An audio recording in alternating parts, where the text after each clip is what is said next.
Assalomu alaykum, hurmatli Uyg'ur TV ko'ruvchilar. Uyg'ur televiziyasining kundalik xabarlarini ko'rishinglarni qarshi olamiz. Xitoyning vatanimiz Sharq Turkistonda oydirim ko'paytirish plani davomlashmoqda. Amerika tashqi ishlar ministri Mike Pompeo'ning O'rta Osiyo ziyoratida Uyg'ur masalasini o'tirg'a qo'ydiganligi bildirildi. Xitoyning Wuhan shahrida SARS virusi bayqaldi. Tashviqot sohasida ahamiyat berishga tegishli ba'zi nuqtalar. Tövəndə diqqətinizə xəbərlərimizdən təfsili məzmunlarında bo'lsin. Xitoy hukumatı zo'r kuch bilan ijro qilayotgan bir balvoq bir yo'l qurilishiga mos holda yaqindan buyon bo'shliqdagi Ipak yo'li degan nomda bir qator qurilishlarni o'ttirg'a chiqarmoqda. Shu qatorda 2019-yilining o'zida butkul Sharq Turkistonda yangidan 9 oydirim barpo qilib, hozirgacha Sharq Turkistonda jami 21 oydirim ishga kirishtirilgan ekan. Shuning bilan bir vaqtda Keriya, Mong'olkura qatorliq joylarda oydirim selish qurilishini boshlab, qadamini tezlatgan.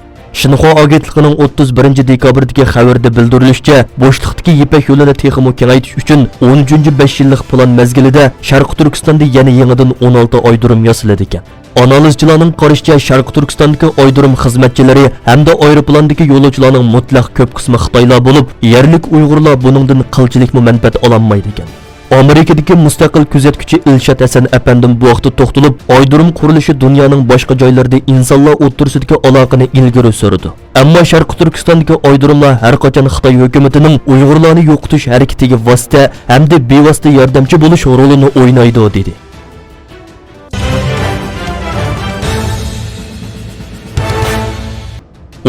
dekabr kuni Amerika tashqi ishlar ministrligi axborot yig'ini o'tkazib, tashqi ishlar ministri Mike Pompeo'ning Sharqiy Yevropa va O'rta Osiyodagi davlatlarda ilib boradigan ziyoratida Uyg'ur masalasini o'ttirg'a qo'ydiganligini bildirdi. Mike Pompeo 3-yanvardan 7-yanvargacha Belorussiya, Ukraina, Qozog'iston va O'zbekiston qatorliq davlatlarda ziyoratda bo'ladi ekan. Shundaqla O'rta Osiyodagi 5 jumhuriyatning tashqi ishlar ministrlari bilan 5 qo'shilgan bir yig'iniga qatnashadi ekan. Amerika diplomatlarining qayd qilishicha, Xitoy hukumati lagerdagi kursatlarning o'qish bitirganligini e'lon qilgan bo'lsa-mu, lekin Amerika hukumati bu rayonning vaziyatida har qanday bir ko'rinarli o'zgarish bo'lganligini ko'rmagan. 30 dekabr o'tkazilgan axborot yig'inida tashqi ishlar ministrligining bir amaldori biz dunyodagi bizning sheriklarimiz, ittifoqdoshlarimiz va biz bilan o'xshash fikrdagi davlatlarga Uyg'ur masalasini davomli ta'kidlaymiz degan. Bu amaldorning bildirishicha, tashqi ishlar ministri Pompeo Xitoy kishilik huquq masalasida alohida izchil ekan. U Uyg'ur masalasining bu yil 9-oydagi Birlashgan Davlatlar Tashkiloti umumiy yig'ini mezgilida o'tkazilgan, shundaqli 5 qo'shilgan bir yig'inida Uyg'ur masalasini o'ttirg'a qo'ydiganligini bildirgan.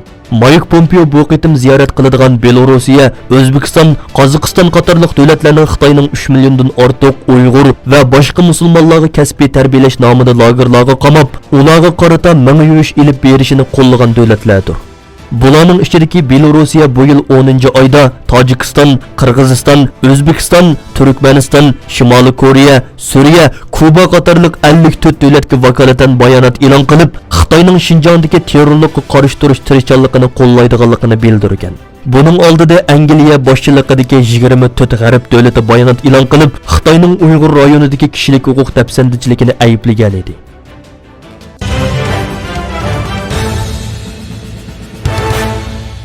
31 dekabr kuni Xitoyning Wuhan shaharlik sahiya idorasi jiddiy uqtirish tarqitib, sababi aniq bo'lmagan o'pka yollig'ining oldini olishga chaqiriq e'lon qilgan. Shundaqli uqtirishning mazmuni omma ichida qattiq vahima qo'zg'agan. 3-tarmoq uqtirishida hukumat organlarining ruxsatini olmay turib, mazkur kasal to'g'risida bayonot berish cheklangan. Xitoyning davlatlik sahiya idorasining mutaxassislari mazkur kasal to'g'risida tekshirish olib bormoqda ekan. Hozirgacha Xitoy taraf 27 kishining yuqumlanganligini e'lon qilgan bo'lib, 8 kishining ahvoli og'ir ekan. Bu son Xitoy tarafining e'lon qilgan soni bo'lib, amaliyotda yuqumlanuvchilarning soni xeyli ko'p ekan. Dastlabki qadamda bu kasal bilan uchrashgan doktorlar bu kasalning 16 yil burungi SARS bilan o'xshashligini bildirgan. Bu vaqtda doktor bilan so'zlashgan kishining paranglish xotirasi tor dunyosida tarqalgan bo'lsa-mu, darhol o'chirib tashlangan va media vositalarida virus xarakterlik o'pka yollig'i bo'lishi mumkin deb xabar tarqatgan. Ammo SARS emasligini inkor qilmagan. Chunki hozir Xitoyning iqtisodi tavrinib qolgan mezgil. Yangi yilning 5-i va Xitoyning Chag'an bayrami kelish oldida. Shundaqli qatnash vositalarining eng jiddiy bo'ladigan vaqti bo'lib, sayohat ishlari va tijorat jonlanadigan vaqti. Shunga Xitoy hukumatining bu vaqtda haqiqiy ahvolni yushirish ehtimolligi bak yuqori. SARS yangi bayqalgandimi iqtisodiy taraqqiyotining to'sqinlikka uchrab, yillik dokladga ta'sir etadi deb yerlik hukumat vaqtida e'lon qilmagan ekan.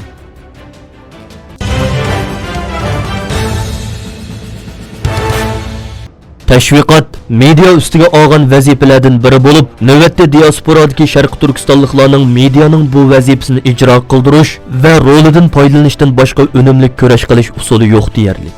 Hozirgacha Şərqi Türkistan va Uyg'ur tashkilotlari shundaqli bir qism fidoilar har xil usul va vositalar orqali Şərqi Türkistan davosi uchun xizmat qilib kelmoqda.